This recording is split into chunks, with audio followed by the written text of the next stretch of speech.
Deconverted Man here. So I've been thinking about the history of the Bible, and I took a year at least to sift through evidences and arguments and come to the conclusion that it's not supported at all, like, period. Now, you will find, of course, support for it on Christian websites. Of course. Why would we expect to not find support on Christian websites? I'm putting away my groceries, so just have to tolerate that. Alright, so I didn't find anything. Well, maybe I didn't take long enough.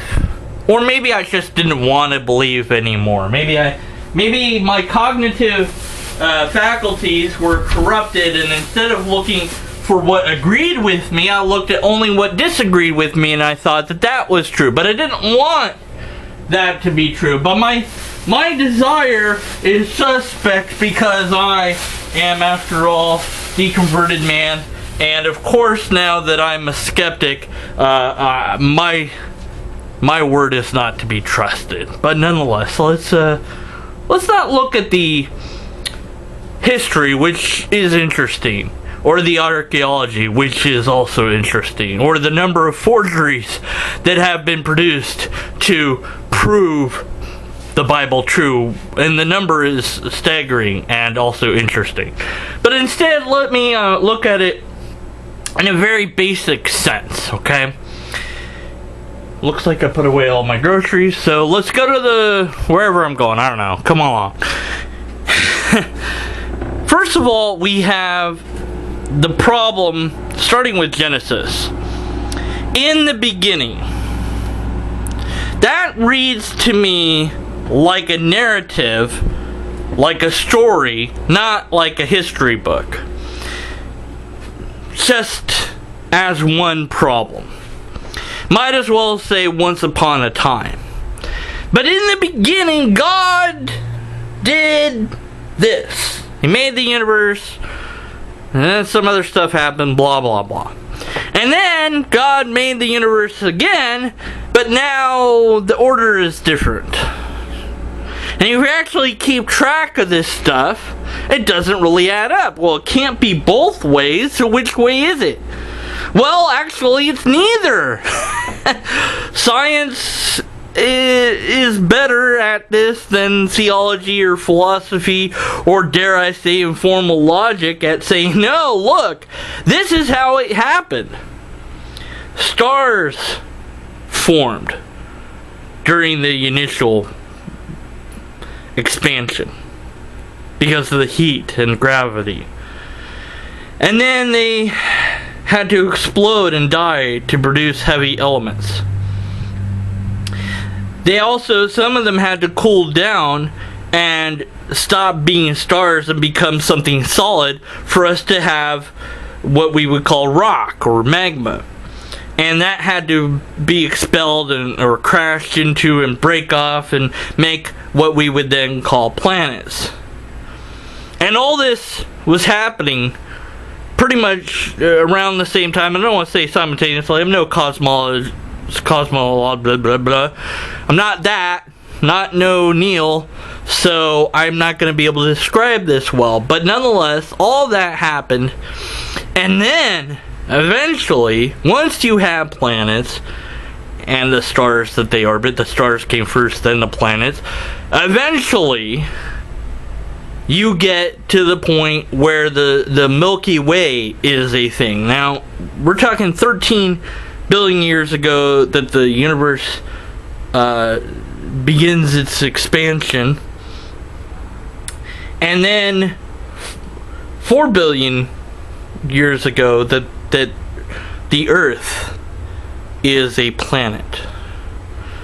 So that's a long time between those two events. That's not in the Bible. There's no way that you can read it in some sort of acrobatically mental gymnastic way to make it say the stuff that isn't in there. Although people sure do try. Well, Yeah, see, let there be light. That was the expansion. There was a lot of light in that explosion. Well, it wasn't really an explosion. Yes, Big Bang is what we say, but it's an expansion of heat. Well, heat and energy, you would have light. Yeah, maybe, but still, it got nothing else right. So it got one thing right. Then you have the problem if you're gonna say, well, okay, alright, so it got some of the stuff wrong. Yeah. Well, what about Adam and Eve? Oh, we got another problem. We got the fact that these characters live to an age that's impossible to live to. Oldest person living, I want to say 102. I think we've gotten to maybe a little bit older than that now. But maybe 105, I don't know if 110 yet, but I know for 102 offhand, that was something I remember. So the Guinness Book, has that as a thing. It's like, here's the oldest person. That's pretty cool. These people live to like 400, 500 years old, 600, whatever, 700, 800, whatever number that you want to just throw in there, that's more than 100 is ridiculous. Because people don't live that long. Well, the environment was way different back then. And, so, they were able to live that long. Or, well, in the Garden of Eden, they were going to be able to live a really long time. But then the moment they did the sin and got kicked out, when that longevity, die out with them, how long did, why these people, why did they live this long? And their kids lived a long time too. You would have had a grandparent living alongside of their grandchild.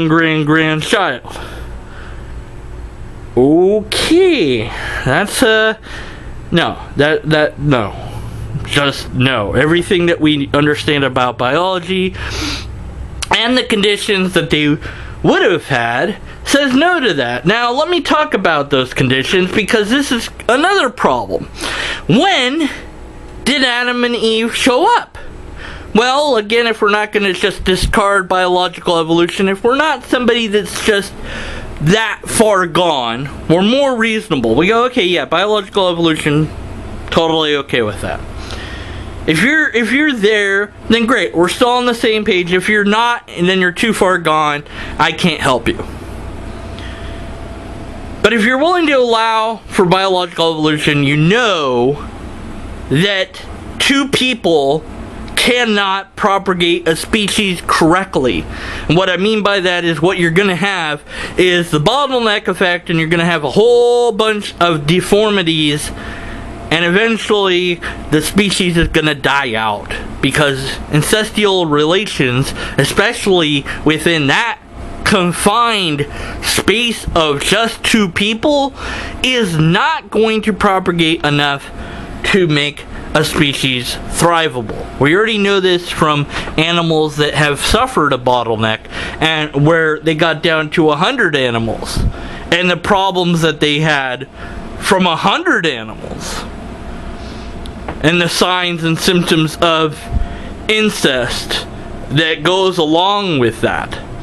The mental decay, and what sounds like a good thing, that you can take sample an organ from this one and transplant it into that one, or you can take a skin graft and put it on, and they're not going to reject it. Well, that sounds great, because we got a lot of people out there that need organs. But it's not good, because the reason that we can do that is because they're so related to each other. And all it takes is one viral strain, and they're all gone, because you don't have genetic diversity.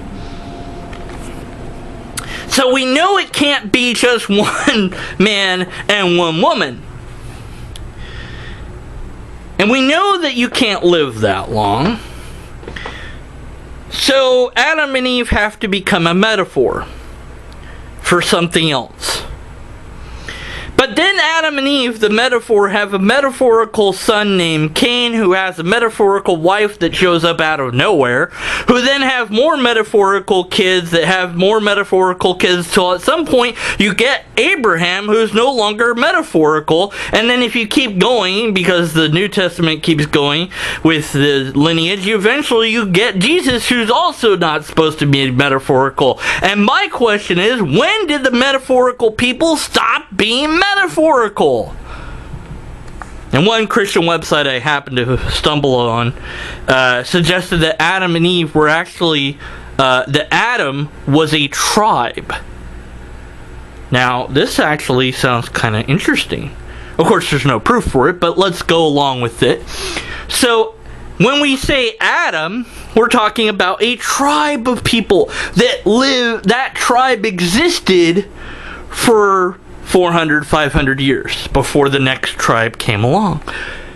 That gets rid of the whole problem of age, but it doesn't solve the other problem of when the bleep did this happen. Are we talking about Adam being the tribe of Adam? Where are they? That is to say, where are they historically? Well, they'd have to be in Africa if we want to go back to Homo sapiens. We want to go further back? Like, how, are they the first Homo sapiens? Is Adam's tribe the first Homo sapien tribe? We're talking a long time ago in history. We're talking a time in history where oral tradition of history didn't exist because language hadn't yet really gotten there yet. Well, maybe we can find something. Well, maybe you're wrong, Deconverted Man. I might be. I don't know. Language might have existed, but oral tradition of transmitting history to exist way back then, way back at the first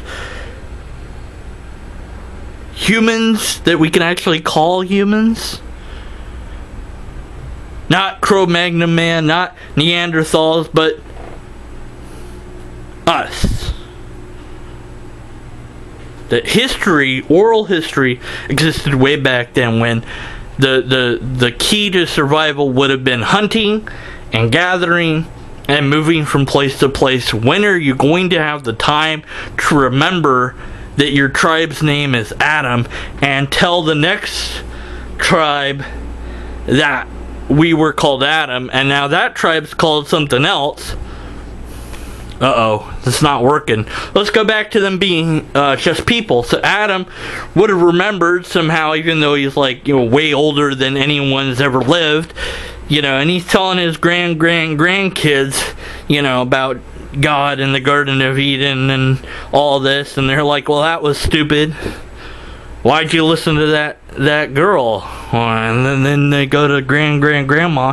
Why'd you listen to that snake? That was just stupid. They go to the snake that's still around, crawling on its belly. What the bleep are you doing? Kick it, stomp it, You're cursed to do that, to be stomped, so that's what we're going to do. Where did the snake go after the Garden of Eden? Just slithered on away? I don't know. Yeah, talking snake. You also have to kind of deal with the fact that an animal that doesn't have the brain capacity or the biology to be able to speak can talk. That's kind of a problem, but it's metaphor. Right, so we couldn't do the tribe thing. That didn't really work because oral history wasn't present during that time. Although language, I probably am wrong. Language was probably fairly well developed by the time that we have humans and not, Cro-Magnon, whatever, that we have upright erectus that we would identify and know and say, yeah, that's Homo sapien right there. That's the first Homo sapien tribe. That even if their language was developed enough to communicate history, I doubt that they actually would have had time or energy to communicate history. Or if they did, it would have been in story, in metaphor, and possibly in song or in mythology.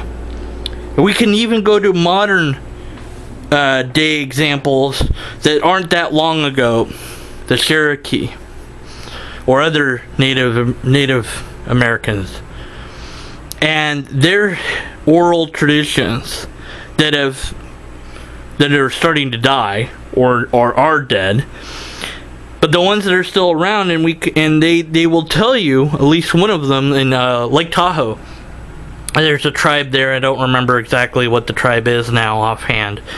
But they have this story about how the lake formed, that this giant leaf landed, and that's what made the Lake Tahoe. And where they came from. We came from, to the north, or something really vague. But not like, well, we've always lived in what's now called North Dakota. And then we moved, down to what's now called South Dakota. We didn't call it that at the time. And this really elaborate, well-constructed history, you don't get that with oral tradition. But yet we're to believe that for some reason,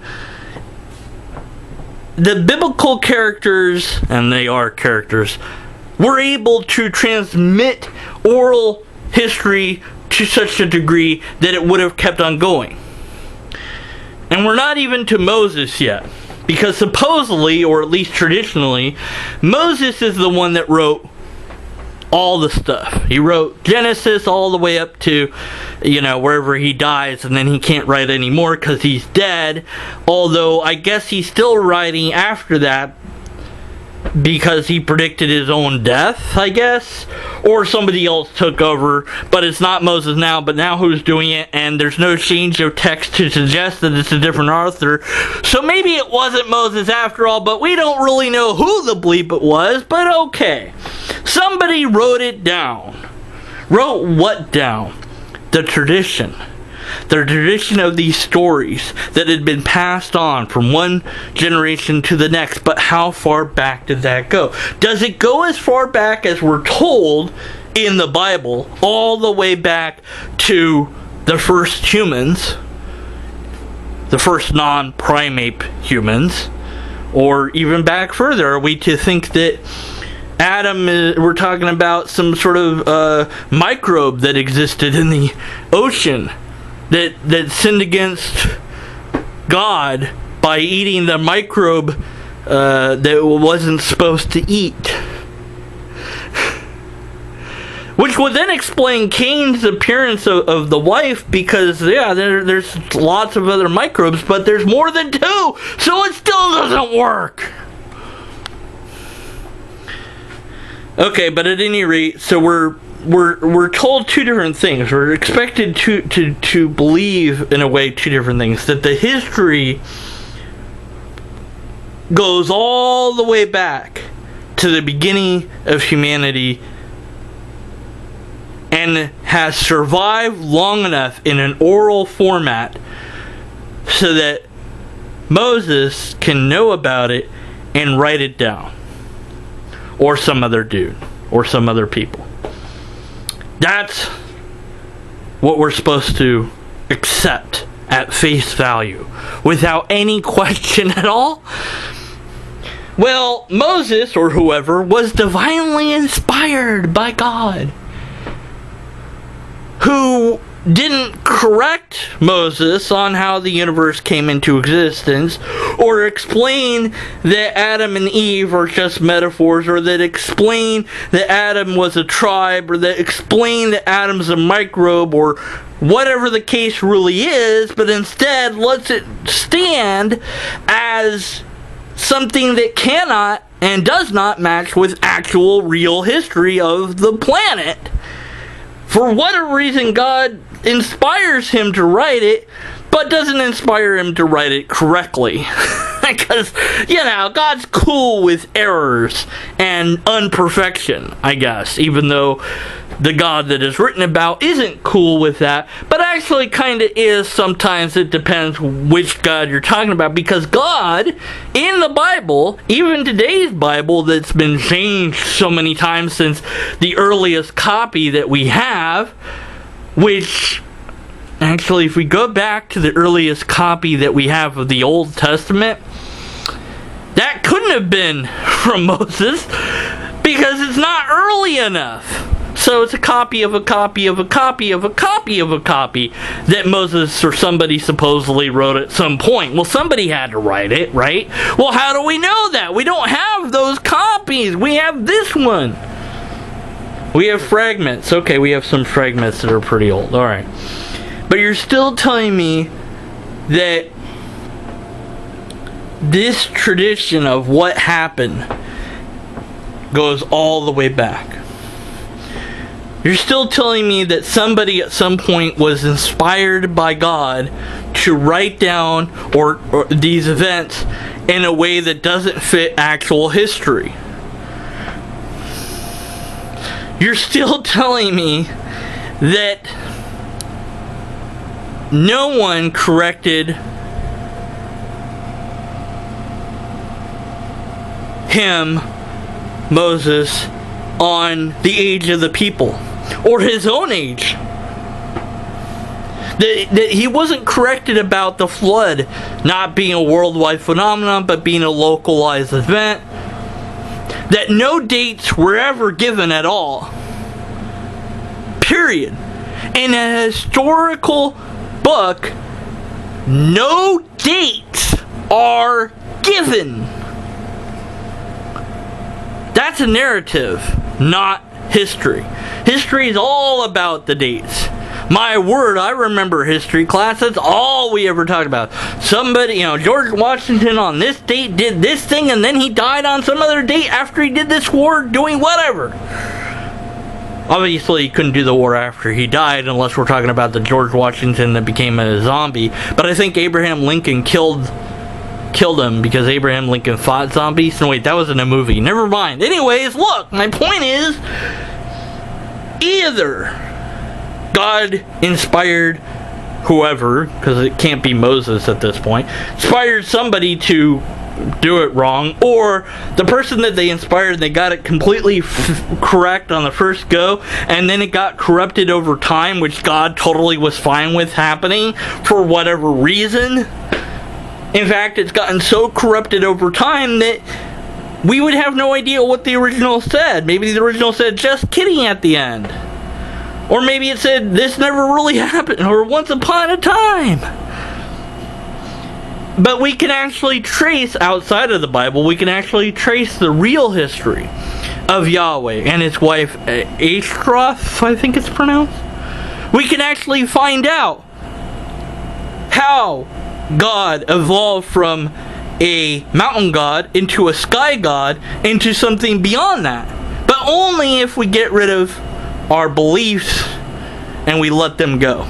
We can find out that Jesus wasn't ever a human, that Jesus was this celestial being that was created in the heavenly realms and died there, and then later, as the story kept going, evolved into a half human, half God.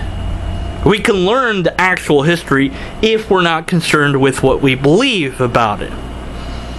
But nonetheless, those that say that the Bible is anything historical are asking me and you to believe that oral tradition existed since the dawn of humanity, that they kept such accurate oral tradition that up until the point somebody wrote it down, that it was still accurate, and that after that, even though it got corrupted, because we do have copies that are different than other ones that have survived, that even though that it's changed over time and evolved over time, that there's enough real stuff somewhere in there that still somehow points to real stuff, even though none of the real history agrees with anything that it's talking about. And that God is completely fine with his history and his words and his actions and deeds, or lack of deeds and actions, being so mistreated and misunderstood that God is just like, yeah, it's cool, because of sin. which may or may not actually be a thing, because the original, which we don't have, is gone. So maybe sin came later as a concept and was written in to explain the inconsistencies, for all I know. And that's not even the problems of the places that are mentioned in the Bible not having archaeological evidence for them. Some of them do. Don't get me wrong. You're going to have a couple of cities, a couple of kings that are actually historical people that you can actually confirm. But the rest, you're not going to find anything for them. I know, I looked. There wasn't anything there. I can't show you that there wasn't anything there. I can't cite where there isn't anything when there isn't anything. The only place you're going to find that these things, of course they're real, of course they're true, or they're going to dodge and say, well, yeah, we can't find it, but absence of evidence is an evidence of absence. But if you go to the apologetic pages, of course they're not going to tell you what the actual fact is. They're going to have to dodge it or manipulate it or not. They're going to have to lie about it, because if they told the truth, then they wouldn't be an apologetic page anymore. They would be a skeptic page. And skeptics have looked at this stuff, and we don't buy it, and we can't buy it, because it's so ludicrous.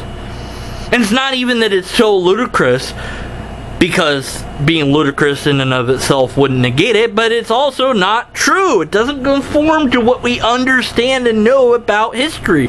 Well, that scientific knowledge that you have is of the devil. Well, wait a minute, now we have a devil messing with people, so now we have new problems. We have so many more problems now than we did before when it was just God. You introduce a devil that can manipulate people's minds or history into the equation, and everything flies out the window. I reductio ad absurdum this quite some time ago with somebody, and they didn't understand it. And it's simply that a devil or a demon or whatever you want to call it that wanted to screw people over in believing in the real God would just make up stories that they're the real God, and that every other deity and every other thing that's out there is actually the devil, not them. And then add, oh, by the way, if anyone says that we're the devil, they're actually wrong. They're the ones that are the sinner. They're unforgiven. They're unforgivable. And do some magic tricks or make your mind see magic when it's not really happening. And so the devil becomes Jesus very easily. And I say, well, that's exactly what it said in the Bible, that people were going to say that Jesus is the devil, and that's the unforgivable sin. Yeah, because that's totally what the devil set up to say, because he's smart. Meanwhile, the real God is hiding somewhere amongst all the other gods that you think are phony baloney. And so the devil's like, ha ha ha, and the real God's like, well, you know, I wish I could do something about it. I'm over here proving that I exist, but you haven't even read my book. And that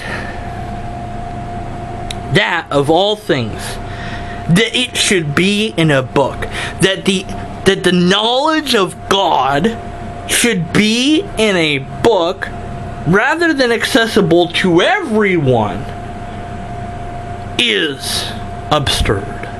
And yeah, you're going to get those people, well, everyone knows there's a God. No, they don't. There's a tribe that didn't have any concept of it. Well, of course they did in their hearts. No, they didn't. Hearts don't work that way. And no, they didn't. Anything to maintain the belief that this is real, that's what you're going to find. I've seen it. I've read it. I've heard it. It gets, at times, annoying. It gets, at times, tiring. It gets obnoxious. It's like, oh, again? No, Jesus didn't exist.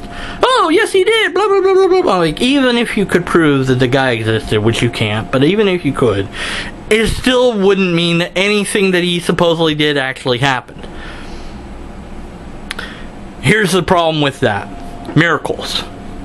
The last problem. of the Bible or any other holy book is the supernatural elements. The way that we know of writing is mythology is when it mentions something that is not natural happening. The sky darkened. That's an eclipse. Why didn't they call it that? Because they didn't have the word for it. They said the sky darkened because God did it. Well, they're wrong about the God did it part. The sky darkened. We know that can happen. So we can say, okay, that at the time they thought it was supernatural, but it's not. But it's still probably mythology. If that was the only example we would have, I don't know if we would call that mythology or not. I think I would, but I don't know if historian would classify it as such. But I think that that is the way that we classify it. I could be wrong. I don't know. Not a historian. Nonetheless, for me, if you have an event that is obviously supposed to be supernatural, not just the sky darkening, like the sun staying still in the sky, which means our orbit has stopped, which that can't happen. That is a supernatural phenomenon. Now, what is a supernatural phenomenon? Here we get into the what is the problem. A rare or one-time event that is not explainable by natural phenomenon. Okay. Many philosophers have covered why the supernatural is incoherent. Let me try. Let's have a natural phenomenon. Piece of duct tape. Roll of duct tape, not a piece, whatever. And I drop it. And there's gravity, okay. Then I have something unnatural like, ooh, it's floating by itself. Well, it's not. We know that I'm holding it. Why do we know that it's not floating by itself? Because we've never observed things floating in that way without some explanation to it. But let's just do a thought experiment. Let's say I'm sitting here and I'm looking at this roll of duct tape and I'm like, okay, God, make it levitate off my hand. Nothing happens. Okay, devil, you do it. Nothing. Angel, nothing. Ghost, anything that's listening to my voice, anything at all, make it levitate. Nothing's happening. Make it fall off my hand. I'm going to make it on the center of my hand. Come on, knock it off. Do something. The only thing that's making it move at all is my own hand, my own body, making it wobble. Nothing's happening. But if it did happen, and that was a one-time event, and it never did it again, how would I possibly know that there wasn't a natural explanation? I'm unable to test it because it only happened the one time. I only have video footage of it and my own going like, ah! I'd be screaming. I'd be like, ah! And I'd be freaked out because it's weird. And I'd be like, well, it floats there for a little bit and then falls to the ground. I'm like, well, one of the things I called out for did it, maybe, or maybe some other thing happened. And without the ability to study it, how can I possibly say that it's anything but natural? Until I show that it is something possible, it isn't. It is supernatural when it is not natural. When is it not natural? Only when it's supernatural. That's circular. And that is the last problem. I'll see you next time.